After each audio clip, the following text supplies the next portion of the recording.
बालमानसशास्त्रावरील वारंवार विचारले जाणारे संभाव्य प्रश्न भाग 3 मध्ये आज आपण अभ्यासणार आहोत.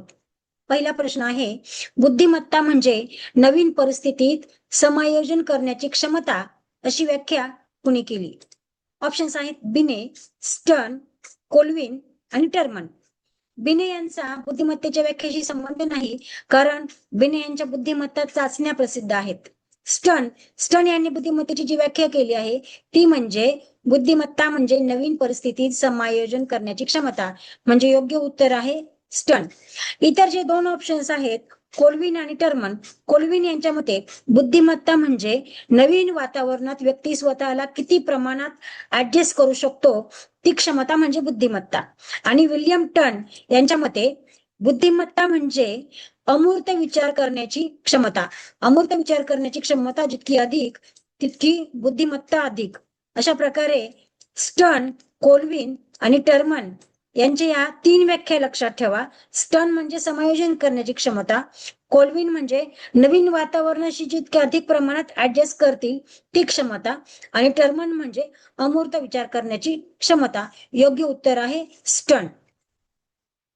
दुसरा प्रश्न, हवार्ड गार्डनर यांच्या बहुविध बुद्धिमत्ता या सिद्धांतानुसार खालीलपैकी कोणती बुद्धिमत्ता स्वतःच्या भावना व क्षमतांचे आकलन दर्शवते? हवार्ड गार्डनर यांनी बहुविध बुद्धिमत्ता सिद्धांत मांडला, म्हणजेच multifactor theory of intelligence. Howard Gardner असं म्हणतात की बुद्धिमत्ता या 8 प्रकारच्या आहेत. या ठिकाणी आपल्याला 4 ऑप्शन्स दिलेले आहेत आणि आपल्याला शोधायचं आहे की स्वतःच्या भावना व क्षमतांचे आकलन कोणत्या प्रकारची बुद्धिमत्ता दर्शवते. आंतरव्यक्ती बुद्धिमत्ता, इंटरपर्सनल इंटेलिजन्स म्हणजे इतर व्यक्तींच्या भावना समजून घेण्याची बुद्धिमत्ता. दुसरं ऑप्शन आहे भाषिक बुद्धिमत्ता म्हणजे लिंग्विस्टिक इंटेलिजन्स. तिसरं ऑप्शन आहे आंतरवैयक्तिक बुद्धिमत्ता. आंतरवैयक्तिक बुद्धिमत्ता म्हणजे स्वतःच्या भावना समजून घेणे, स्वतःच्या क्षमता समजून घेणे. म्हणजेच योग्य उत्तर आहे 3. पुढचा प्रश्न आहे, वर्गातील सर्व विद्यार्थ्यांना समान अध्यापन करूनही काही विद्यार्थी उत्कृष्ट यश मिळवतात तर काही विद्यार्थी मागे राहतात. या परिस्थितीवरून खालीलपैकी कोणता निष्कर्ष सर्वाधिक योग्य ठरतो? ऑप्शन्स आहेत, सर्व विद्यार्थ्यांची अध्ययन क्षमता समान असते. हे अयोग्य आहे, कारण सर्व विद्यार्थ्यांची अध्ययन क्षमता समान नसते. दुसरं ऑप्शन आहे, विद्यार्थ्यांतील वैयक्तिक फरक, वैयक्तिक भिन्नता अध्यापनावर परिणाम करते. आता वैयक्तिक भिन्नता म्हणजे विद्यार्थ्यांचं अध्ययन करण्याची गती कमी अधिक असू शकते, विद्यार्थ्यांची समजून घेण्याची क्षमता कमी अधिक असू शकते. त्यामुळे विद्यार्थ्यांमध्ये वैयक्तिक भिन्नता निर्माण होते आणि त्यामुळे काही विद्यार्थी उत्कृष्ट यश संपादन करतात व काही विद्यार्थी अध्ययनात मागे राहतात. योग्य उत्तर आहे ऑप्शन 2. पुढचा प्रश्न आहे, शिक्षक अध्यापन प्रक्रियेदरम्यान विद्यार्थ्यांच्या चुका ओळखून तात्काळ सुधारणा करतो व पुढील अध्यापन त्यानुसार बदलतो. ही प्रक्रिया खालीलपैकी कोणत्या प्रकारच्या मूल्यमापनाशी संबंधित आहे? बघा, विद्यार्थ्यांच्या चुका ओळखतात आणि त्यानंतर अध्यापनात बदल करतात. आता या ठिकाणी ऑप्शन्स आहेत, फॉर्मेटिव्ह इव्हॅल्युएशन. फॉर्मेटिव्ह इव्हॅल्युएशन म्हणजे काय? Evaluation which is done at the end of the year. जे इव्हॅल्युएशन एंड ऑफ द इयरला न करता पूर्ण वर्षभरात केले जाते त्याला फॉर्मेटिव्ह इव्हॅल्युएशन असं म्हणतात. म्हणजे हे योग्य उत्तर नाही. समेटिव्ह इव्हॅल्युएशन म्हणजे काय? जे वर्षाच्या शेवटी एंड ऑफ द इयरला केले जाते त्याला समेटिव्ह इव्हॅल्युएशन असं म्हणतात. हे देखील नाही. Assessment for learning.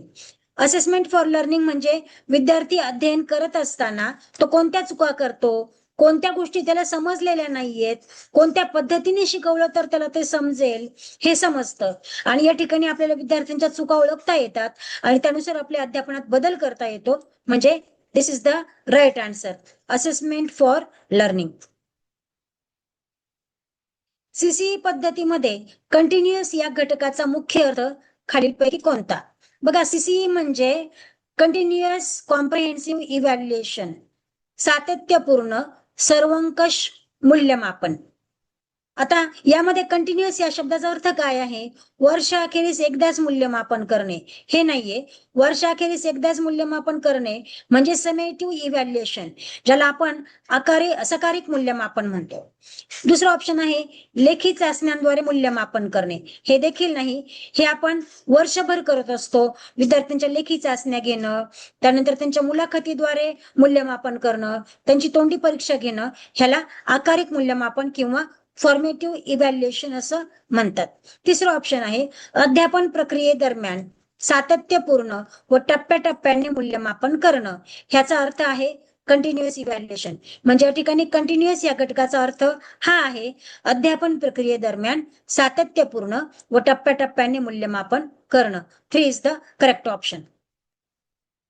पुढचा प्रश्न आहे प्रगत शिक्षण पद्धतीमध्ये बालक हे शिक्षण प्रक्रियेचे केंद्र आहे, म्हणजे चाइल्ड सेंटर एज्युकेशन. या तत्वाचा अध्यापनावर कोणता परिणाम अपेक्षित असतो?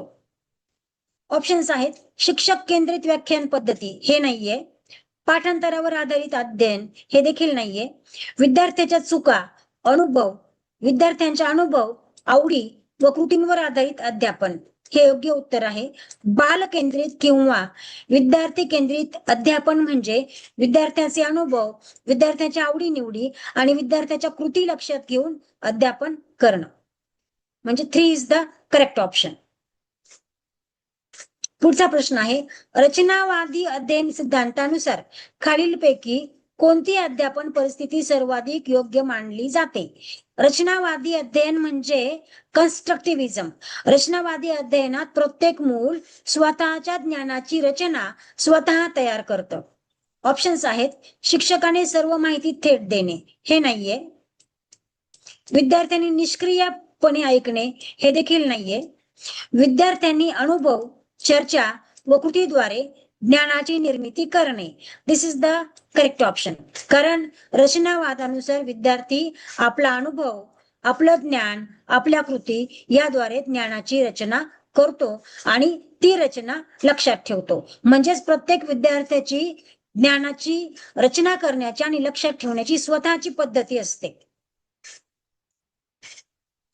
पुढचा प्रश्न पूर्वानुभव, अपेक्षा व मानसिक स्थिती यांच्या प्रभावाखाली संवेदनांना अर्थ प्राप्त होण्याच्या प्रक्रियेस काय म्हणतात?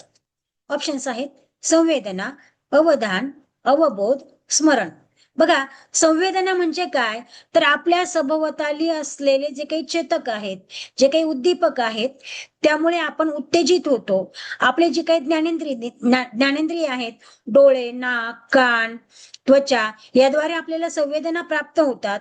त्या संवेदनांचा संदेश आपल्या मेंदूला जातो आणि मेंदू त्या संवेदनांचा अर्थ समजून घेतो, त्याला अर्थ लावण्याचा प्रयत्न करतो. म्हणजेच या ठिकाणी आपल्याला त्या संवेदनांचा अवबोध होतो. म्हणजेच योग्य उत्तर आहे अवबोध.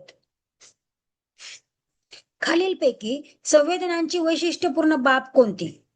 ऑप्शन्स आहेत अनुभवांना अर्थ देणे, हे नाहीये. कारण अनुभवांना अर्थ देण्याचं काम अवबोध करतो. उद्दीपकांची प्राथमिक जाणीव होते, हे योग्य उत्तर आहे. संवेदना म्हणजे ज्या वेळेला उद्दीपकाद्वारे आपल्याला संवेदना होते, त्यावेळेला आपल्याला त्या उद्दीपकाची प्राथमिक जाणीव होते. उद्दीपकाची प्राथमिक जाणीव होणे म्हणजे आपल्याला संवेदना होणे. So second is the correct option. पुढचा प्रश्न आहे विद्यार्थी विषय समजून घेण्याच्या आनंदासाठी अभ्यास करतो, हे कोणत्या प्रेरणेचे उदाहरण आहे? बघा प्रेरणा ह्या 2 प्रकारच्या असतात, बाह्य प्रेरणा व अंतर्गत प्रेरणा. या ठिकाणी सामाजिक आणि कृत्रिम प्रेरणेचा काहीही संबंध नाही. बाह्य प्रेरणा म्हणजे काय, तर एखादा बक्षीस मिळवण्यासाठी अभ्यास करणं, जॉब मिळवण्यासाठी एखादा इंटरव्ह्यू देणं किंवा शिक्षा टाळण्यासाठी अभ्यास करणं, ह्या बाह्य प्रेरणा झाल्या. पण अंतर्गत प्रेरणा म्हणजे काय, तर आपल्याला स्वतःला आनंद होतो म्हणून आपण एखादा विषय शिकतो, त्याला अंतर्गत प्रेरणा असं म्हणतात. Inner motivation. विद्यार्थी विषय समजून घेण्याच्या आनंदासाठी अभ्यास करतो, ही अंतर्गत प्रेरणा आहे. Third one is the correct option. मतिमंद विद्यार्थ्यांच्या अध्यापनासाठी खालीलपैकी कोणती पद्धत सर्वाधिक उपयुक्त ठरते? ऑप्शन्स आहेत वेगवान व्याख्यान पद्धती, हे नाहीये. अनुभव आधारित व क्रियात्मक अध्यापन. दिस इज द करेक्ट ऑप्शन. ही योग्य पद्धती आहे. पुढचा प्रश्न, स्पियरमन यांच्या द्विघटक सिद्धांतात जी फॅक्टर कोणता घटक दर्शवतो? स्पियरमन यांनी आपली द्विघटक थेरी मांडलेली आहे, बाय फॅक्टर थेरी, द्विघटक सिद्धांत.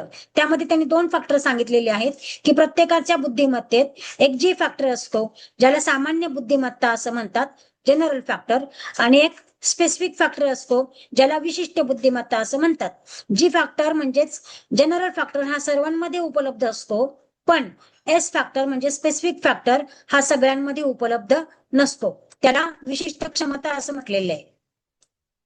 आणि सामान्य बुद्धिमत्ता म्हणजे जी फॅक्टर. या ठिकाणी भावनिक बुद्धिमत्ता आणि सामाजिक बुद्धिमत्ता या 2 घटकांचा या प्रश्नाशी संबंध नाही. मग जी फॅक्टर कोणता घटक दर्शवतो? तर सामान्य बुद्धिमत्ता. Second one is the correct option. पुढचा प्रश्न, एखादा विद्यार्थी नकाशे, आकृत्या व दृश्य प्रतिमा प्रभावीपणे समजून घेत असेल तर त्याच्यात कोणती बुद्धिमत्ता प्रबळ आहे? हा देखील प्रश्न हॉवर्ड गार्डनर यांच्या मल्टीफॅक्टर थेरीवर अवलंबून आहे. हॉवर्ड गार्डनर यांनी आपल्या मल्टीफॅक्टर थेरीमध्ये 8 प्रकारच्या बुद्धिमत्ता सांगितलेल्या आहेत. आता नकाशे, आकृत्या आणि दृश्य प्रतिमा प्रभावीपणे समजून घेण्याची जी क्षमता आहे ती स्पॅशल इंटेलिजन्स म्हणजे अवकाशीय बुद्धिमत्ता आहे. म्हणून second is the correct option. विद्यार्थ्यांमधील वैयक्तिक भिन्नता मुख्यतः कोणत्या घटकांमुळे निर्माण होते? विद्यार्थ्यांमध्ये जी वैयक्तिक भिन्नता किंवा फरक आहेत ते कशामुळे निर्माण होतात? तर ऑप्शन्स आहेत केवळ अनुवंश. केवळ अनुवंशामुळे नाही होत, अनुवंशामुळे होतात पण केवळ अनुवंश नाही. परिसरामुळे देखील होतात पण केवळ परिसरामुळे होत नाही. अनुवंश व परिसर यांची आंतरक्रिया. This is the correct option. Third option is the correct option. विद्यार्थ्यांमध्ये जी वैयक्तिक भिन्नता असते ती अनुवंशिक असते आणि परिसरामुळे देखील निर्माण होते. पुढचा प्रश्न आहे, स्कॅफोल्डिंग ही संकल्पना कोणत्या मानसशास्त्रज्ञाशी संबंधित आहे? ऑप्शन्स आहेत पियाजे, वायगॉट्स्की, स्किनर आणि थॉर्नडाईक. बघा, पियाजे यांचा याच्याशी संबंध नाही कारण पियाजे यांची संज्ञानात्मक विकासाची उपपत्ती आहे. स्किनर यांचा याच्याशी संबंध नाही कारण स्किनर यांचे साधक अभिसंधान आहे. थॉर्नडाईक यांचा याच्याशी संबंध नाही कारण थॉर्नडाईक यांनी चुका व शिका, प्रयत्न व प्रमाद पद्धती हा सिद्धांत मांडलेला आहे. वायगॉट्स्की हे करेक्ट आन्सर आहे. आता वायगॉट्स्की यांच्या बाबतीमध्ये तुम्हाला 3 कॉन्सेप्ट लक्षात ठेवायचे आहे. एक आहे स्कॅफोल्डिंग, दुसरं आहे एमकेओ आणि तिसरं आहे झेडपीडी.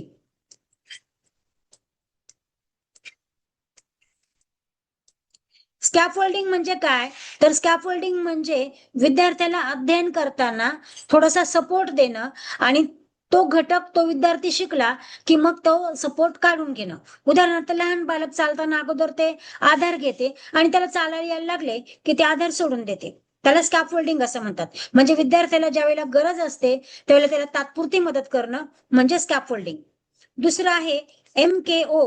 एमकेओ याचा अर्थ आहे more knowledgeable others. More knowledgeable others म्हणजे काय? तर विद्यार्थ्याला कधी कधी अध्ययन करताना मदतीची गरज पडू शकते, मग त्यावेळेला त्याच्या शेजारी किंवा त्याच्या बरोबर एखादी अशी व्यक्ती की जिला त्या विद्यार्थ्यापेक्षा अधिक ज्ञान आहे अशी व्यक्ती त्याच्याजवळ असेल तर ती त्याला तात्पुरती मदत करू शकते. तर अशा व्यक्तीला मोर नॉलेजेबल अदर असं म्हणतात. मग मोर नॉलेजेबल अदर कोण असेल? शिक्षक असू शकेल, पालक असू शकतील किंवा त्याला अध्ययनासाठी मदत करणारी त्याच्यापेक्षा अधिक ज्ञान असलेली एखादी व्यक्ती. त्यानंतर दुसरं आहे झेडपीडी. झेडपीडी म्हणजे zone of proximal development. Zone of proximal development म्हणजे विद्यार्थी स्वतः अध्ययन करतो ही एक अध्ययन पातळी आणि विद्यार्थी इतरांच्या मदतीने अध्ययन करतो ही दुसरी अध्ययन पातळी. या 2 अध्ययन पातळीतील जो काही झोन आहे, जो काही भाग आहे त्याला वायगॉट्स्की यांनी झोन ऑफ प्रॉक्सिमल डेव्हलपमेंट असं म्हटलंय. इन शॉर्ट त्याला झेडपीडी असं म्हणतात. तर मग वायगॉट्स्की यांची जी थेरी आहे, सामाजिक व सांस्कृतिक विकासाचा सिद्धांत त्यांनी मांडलेला आहे, सोशल लर्निंग थेरी. त्यामध्ये स्कॅफोल्डिंग, एमकेओ आणि झेडपीडी या 3 संकल्पना तुम्ही पूर्णपणे लक्षात ठेवा की तुमचं वायगॉट्स्की या मानसशास्त्रज्ञाच्या संदर्भात कोणताही प्रश्न आला तरी तो या 3 कॉन्सेप्टवर फक्त विचारला जातो. स्कॅफोल्डिंग, MKO and ZPD. So second is the correct option. Maslow यांच्या गरजांच्या उतरंडीत सेल्फ ऍक्च्युअलायझेशन ही गरज कोणत्या स्तरावर येते? अब्राहम मॉस्लो यांनी गरजांची श्रेणी तयार केलेली आहे आणि ही गरजांची श्रेणी त्यांनी पिरामिडच्या स्वरूपात मांडली. पिरामिडच्या बॉटमला पहिली गरज, त्यानंतर दुसरी, त्यानंतर तिसरी, चौथी आणि पाचवी असा त्यांनी गरजांचा पिरामिड तयार केलाय. त्याला त्यांनी गरजांची श्रेणी असं म्हटलंय. तर त्याच्या बॉटमला जी गरज आहे ती गरज आहे शारीरिक गरज. दुसरी गरज जी आहे ती सुरक्षिततेची गरज, नीड ऑफ सेफ्टी. तिसरी जी गरज आहे ती सामाजिक गरज म्हणजे प्रेम आणि आपुलकी ह्याची गरज. चौथीची गरज आहे ती आत्मसन्मान म्हणजे सेल्फ रिस्पेक्ट त्याची गरज. आणि पाचवी जी गरज आहे ती आहे सेल्फ ऍक्च्युअलायझेशन. अशा या 5 गरजा आहेत. तर त्यापैकी सेल्फ ऍक्च्युअलायझेशन म्हणजे स्वप्रचिती, आपण कोण आहोत, आपला एम काय आहे, आपण स्वतःला ओळखलंय का, हे जे सेल्फ ऍक्च्युअलायझेशन आहे ती सगळ्यात पिरामिड मधली वरची गरज आहे. त्यामुळे तो सर्वोच्च स्तर आहे. So 4th is the correct answer. पुढचा प्रश्न आहे IQ म्हणजे इंटेलिजन्स क्वेश्चन 50 ते 70च्या दरम्यान असलेल्या विद्यार्थ्यांना सामान्यतः कोणत्या श्रेणीत समाविष्ट केले जाते? बघा, 50 ते 70 ही इंटेलिजन्स क्वेश्चनची रेंज दिलेली आहे म्हणजेच बुद्धिमत्ता. 50 ते 70 पासून 70च्या खाली जी बुद्धिमत्ता असते त्यामध्ये मतिमंद विद्यार्थी येतात. मग मतिमंद विद्यार्थ्यांची जी अध्ययनाची रेंज आहे त्यामध्ये 50 ते 70 ही जी अध्ययनाची रेंज आहे यामध्ये सौम्य मतिमंदता असते. 50 ते 70 ही जी रेंज आहे ही सौम्य मतिमंद विद्यार्थ्यांसाठी असते. त्यानंतर ह्याच्या खाली जर आपण गेलो तर 35 ते 50 ही जी रेंज आहे ती मध्यम मतिमंद विद्यार्थ्यांसाठी येते. 35 ते 50. 35च्या खाली जर आपण गेलो तर 20 ते 35 ही जी रेंज आहे ती गंभीर मतिमंद विद्यार्थ्यांसाठी येते. 20 ते 35 आणि 20च्या खाली लेस दॅन 20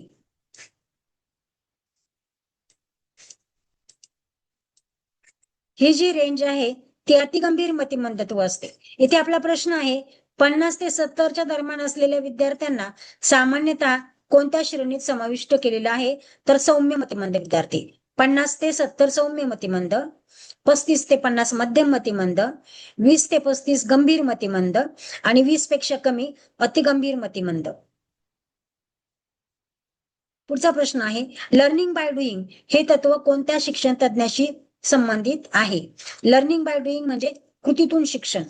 आता या ठिकाणी रुसो, फ्रॉबेल, मॉन्टेसरी यांचा या प्रश्नाशी संबंध नाही. कारण काय, तर रुसो यांनी जो काही आपला शिक्षण विकासाचा सिद्धांत मांडलेला आहे किंवा शिक्षणाचा सिद्धांत मांडलेला आहे त्यामध्ये त्यांचा जो सिद्धांत आहे तो मानवी स्वातंत्र्य, त्यानंतर नैसर्गिक जीवनशैली आणि लोकशाही याशी संबंधित आहे. फ्रॉबेल या शिक्षण तज्ञाने किंडर गार्टनचे जनक असं त्यांना मानलं जातं आणि बालविकासाशी संबंधित त्यांचा सिद्धांत आहे. आणि मारिया मॉन्टेसरी यांची मॉन्टेसरी शिक्षण पद्धती प्रसिद्ध आहे. त्यामुळे या तिघांचाही याच्याशी संबंध नाही. त्यामुळे John dewy is the correct answer. John dewy यांचा जो काही सिद्धांत आहे, जॉन डुई यांनी असं सांगितलेलं आहे की कृतीतून शिक्षण, त्यानंतर समस्या निराकरण, लोकशाही पद्धतीने शिक्षण, अशा पद्धतीचे सिद्धांत त्यांनी मांडलेले आहेत. त्यामुळे लर्निंग बाय डुईंग हे तत्व जॉन डुई यांनी सांगितलेले आहे. तर अशा प्रकारे जे काही संभाव्य प्रश्न आहेत ज्यामध्ये शिक्षण तज्ञ असतील किंवा बुद्धिमत्ता असेल, त्यानंतर संवेदना असतील, अवबोध असेल, प्रेरणा असतील, यामधले जे महत्वाचे संभाव्य 20 प्रश्न आहेत ते आपण आजच्या भाग 3 मध्ये अभ्यासलेले आहेत. पुढचा जो भाग आहे त्यामध्ये आपण पूर्ण जो काही घटक आहे बालमानसशास्त्र आणि अध्यापनशास्त्र यावरील त्यातील अतिसंभाव्य प्रश्न अभ्यासणार आहोत. तोपर्यंत आजच्या भागातील हे 20 प्रश्न अभ्यासा, हा टॉपिक तयार करा. तोपर्यंत सर्वांना नमस्कार. आणि व्हिडिओ आवडलेला असेल, तुम्हाला तो उपयुक्त वाटत असेल तर आपल्या मित्रमैत्रिणींबरोबर शेअर करा. थँक्यू.